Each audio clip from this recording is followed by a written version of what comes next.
Magandang araw nga pala sa inyo mga mareng at eto nga pala kami ngayon at pupunta nga pala kami ng Antipolo. Magne-nature muna ang mga peg. At ayan na nga, nasa biyahe na nga pala kami niyan mga mareng. Nakasakay kami kay Urin. So ayan, maaga nga pala kami umalis dyan, 7 AM umalis na kami. At ayan na nga, dumating na nga pala kami sa Antipolo. Pinababa na namin yung mga aming gamit, aming mga pagkain. At ayan nga, kanyang-kanyang buhat nga pala kami dyan mga maring para kami ay makarating na sa aming pupuntahan. Ang dami namin dala, parang hindi na uuwi ang mga to. Pero okay lang, kita nyo naman ang paligid. Puro kapunuan, diba dyan. At ayan nga, tamang lakad na kami dyan papunta sa aming pupuntahan. At ayan nga, pagod na pagod kami. Yun yung inakyat namin, ay binaba namin. Sobrang tirik.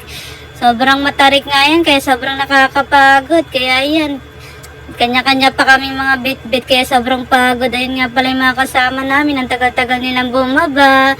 Sobrang pagod, may kanya-kanya ng mga dala para isang puntahan na lang. At ayan na nga, syempre, ang aking anak na si Alos, tamang pakarga pa siya dyan, kaya medyo na-post yung aking mga video. At ayan nga, bumaba na rin siya ulit, kaya sabi ko, lakad lang tayo anak, para tayo ay hindi mahirapan. At ayan nga, kitang-kita niyo naman aming kapaligiran, no? Ganda-ganda, puro kapunuan. Sobrang tahimik, walang signal, kaya peace of mind talagang makikita mo dito. Kaya yan nga pala, dito nga pala kami sa aming pwesto, itong kanilang lupang nabili. At dito kami ngayon tatambay ng buong maghapon. At ayan nga, kitang-kita nyo naman yung paligid. At yun nga aking mga anak. At yung papa namin napagod, pawis na pawis. Ayan, kitang-kita nyo naman ang daming puno. Sobrang sarap tumambay, ang lamig ng hangin. Sobrang sarap lang hapi ng hangin dahil walang usok-usok, fresh air talaga. At ayan nga, may pinapagawa nga pala nila yan, pinapakalaykay nila yung mga loba para pumatag yung kanilang asyenda. At ayan na nga, nagluluto na nga pala si Madam Atoy dyan ng pansit canton dahil kami ay mag-aalmusal. Hindi pa kasi kami kumakain yan, tapos puro suka pa kami sa sasakyan. Sobrang hilo ba o sobrang naagahan lang yung alis, kaya yan, inaayos na nila yung tent para baka biglang umulan, at least safe kami. At ayan na nga ang anak ko, naliligo nga pala siya, kita yung patotoy niya. Kasi gustong gusto niya nang maligo, inaaya niya na akong maligo. Ayan nga pala yung ilog, yung pati si Freya gusto na rin niya maligo. Ayan yung ilog, di ba sobrang linaw ng tubig, running water din talaga tong ilog na to, kaya masarap maligo dito, hindi siya malamig. Sakto lang. At ayan na nga, nilagyan ko nga pala siya ng short dyan. Sabi ko, mag-short ka, nakita pa totoy mo. At ayan, sobrang nag-i-enjoy yung anak kong bunso dahil putong tubig nga pala yung anak ko na yan. At ayan nga ako, tamang video-video lang. Ayan, umihiga na nga pala yung anak ko dyan dahil gusto niyang umiga. Sobrang sarap na sarap siya sa tubig. Sabi ko, sige na anak, liga ka na. Hindi naman niya naabot sa tenga mo, kaya higa ka na dyan. Ayan, nag-e-enjoy siya dyan. Ayun nga pala sila, oh. Ayun. Nabuo na nila yung tent. Sa wakas, nabuo na. Sobrang happy na naman ang mga person at nakapag-nature na naman tayo ulit. At ayun yung anak ko, talagang binabantayan ko siya kasi baka mapano siya. Kaya tamang bantay ako sa kanya. At ayun nga, nagbabatin na ako ng itlog dyan dahil magluluto kami ng pritong itlog. At ayun nga aming mga bao, no? May soft drink, siyempre kailangan niya. May pasit canton, luto na. Kaya ito, piprituhin na namin yung itlog para kami makapag-almusal na. At ayan na nga, kitang-kita niyo naman ang ganda ng paligid. Sobrang lilim at mapuno. Talagang peace of mind talagang makukuha natin dito sa ating nature. At ayan. Diba mga mareng? At ayun na nga, kumakain na si Freya ng hotdog. Oh. Nagutom na daw siya. At ayun nga, yung ate heart din namin kumain na. Basa na nga pala sila dyan dahil naligo na sila sa ilog. Ayun nga si Baklang Terared, nagluluto na ng tilapia. Yung tilapia, wala kasi siya tilapia, kaya nagluto na siya ng tilapia. Charot! At ayun yung aking anak na bunso, tamang kain siya ng Nova dahil napagod na rin siya maligo. Food trip muna daw siya. At ayan na nga, bumaba ulit ako dito sa papuntang ilog at binisita ko yung mga batang naliligo kasi kung napano na sila. At ayan, dahan-dahan akong bumababa dyan papunta sa ilog para mabisita ko yung mga batang makukulit. At ayun nga sila, naglalaro at nag-i-enjoy talaga yung mga bata maligo sa ilog.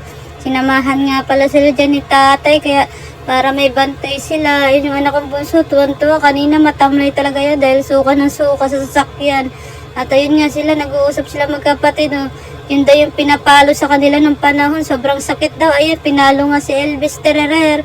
At inabot nga pala dyan yung gamot na pinabili ko kasi suka ng suka yung anak kong bunso. Nag-aalala na kami sa kanya. Kaya yan. Ayun, pero nag-enjoy muna siya dyan. Oh. Hindi halatang may sakit pero enjoy na enjoy. Oh. Super happy. Masakit kasi yung tiyan niya kaya suka ng suka. Tuwing didede siya, isusuka niya yung mga dede niya. Kaya yan. Sabi ko, laro-laro ka dyan para malibang-libang ka naman. Oh, ayan. So, tuwan-tuwa yung anak ko. At least siya na, hindi niya nanalalang masakit ang kanyang tiyan. Kaya pinag-i-enjoy ko muna siya dyan. Ayan, tinan mo, happy siya. Tawa ng tawa sa tubig. At ayun na nga yung asawa ko, nagutom. Nag-food trip na naman ng pritong okra. Yan ang daw kasing kakainin niya. Ayaw niya magkanin. Pinakita niya pa na kumakain daw siya ng sili. No? Ang pakaangas talaga. Kala mo talaga, no? Pero ang hang na yan, deep inside. O, diba? Kinakain niya pa yung sili. Pinapakita niya, oh. Sana, super yabang talaga ng jowa ko na yan. Kala mo talaga, yun. Kasi ito na naman si Terared. Hawak-hawak pa ng baril. Hindi naman marunong. Kala mo talaga, oo. Kala mo talaga, marunong tumira. Siya naman pala tinitira. Charot. O, ayan na. Nagpe-prepare na sila ng panungkit ng santol. Sabi ko sa asawa ko, manungkit siya ng santol. Ilalagay natin sa sinigang.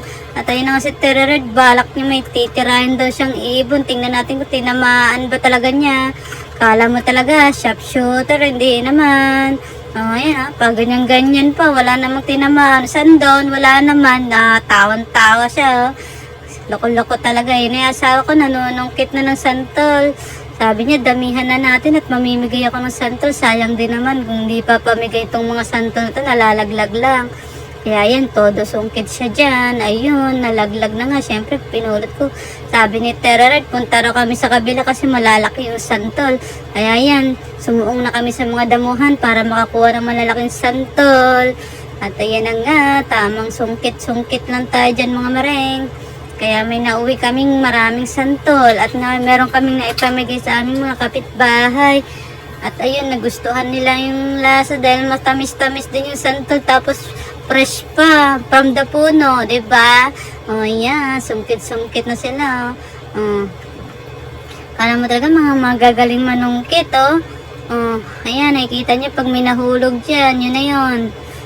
Ayan, may nahulog na. Siyempre, pinulot ko na nga pala dyan mga maring at ilalagay ko na sa plastic para aming iuwi sa Quezon City. At ayun na naman si Terared, tamang tira na naman. Matira ka dyan talaga, third. Para kang tanga. Charot. Ayan, oh. Kitang-kita nyo, green na green yung paligid, no? Ang sarap-sarap sa mata kasi green na green yung paligid. Sobrang nag-e-enjoy yung mga bata at nag-e-enjoy din kami. Dahil merong katahimikan na naganap. At ayun nga, binalikan ko yung mga bata. At yun naman si Ate Heart, tamang higa na. Tapos yung isa naman, kahit nasa tubig, nagpo-food trip. Tapos yung isa, natutulala na. Pero nag-e-enjoy pa rin siya sa tubig. Ayaw niyang umahon. Gustong-gusto niyang maligo. At ayun na nga, tuwan-tuwa. Kahit na sad-sad na siya konti. Gusto niya nang umahon. Pero lumalaban pa rin talaga yan. Kasi itong batang to, talagang food trip is life. Ayan, food trip, food trip. At ayun na nga, dito naman sila magbabaril-barila, no? Meron silang tinitira doon banda na nilagay ni Third. Doon daw sila patirahin daw nila yun. At ayan, kitang-kita nyo naman, todo-todo sila effort sa pagbabaril. At ayun na nga yung anak ko, nabihisan ko na. Kaya ayan, tambay-tambay muna siya dyan. Kita nyo naman yung kapaligiran natin mga maring. Sobrang green na green yung kapaligiran. Kaya ang sarap-sarap sa mata, sa pakiramdam. At ayan ang yung asawa ko. Hindi ko na malaman kung anong gustong gawin. At ayan na nga pala dyan mga maring. Oh. Pauwi na nga pala kami dyan mga maring kasi hapon na. Alas 4 na kaya uwian time na. Kaya tamang ligpit na kami ng aming mga gamit para kami ay makauwi na. Bye bye bye mga mareng. Sabi nga dyan, pero tuloy ang video natin dyan mga mareng. Ano nga yung anak ko, tamang dede na siya. Ito naman asawa ko, uy, pa-cute pa siya.